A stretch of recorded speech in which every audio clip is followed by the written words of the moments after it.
আমি বাংলাদেশ আওয়ামী লীগ দলটাকে ভালোবাসি, আমি বঙ্গবন্ধুকে ভালোবাসি। তার মানে এই নয় যে আমার দলীয় কিংবা আমি যে দলটাকে ভালোবাসি সে দলের কোনো নেতাকর্মী চোর চোট্টা বদমাশ হবে আর সেটা আমি বলতে পারবো না।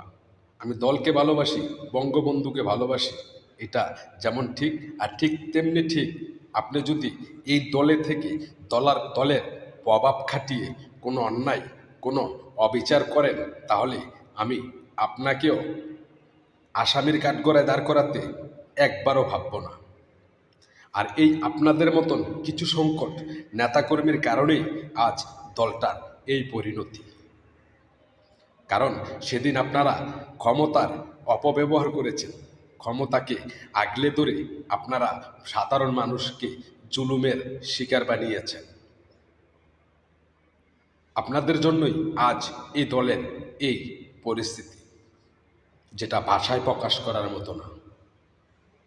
সবচেয়ে বড় ভুল করেছে প্রাইম মিনিস্টার শেখ হাসিনা, কারণ উনি দুধকলা দিয়ে কিছু কালসাপ পুষেছিল।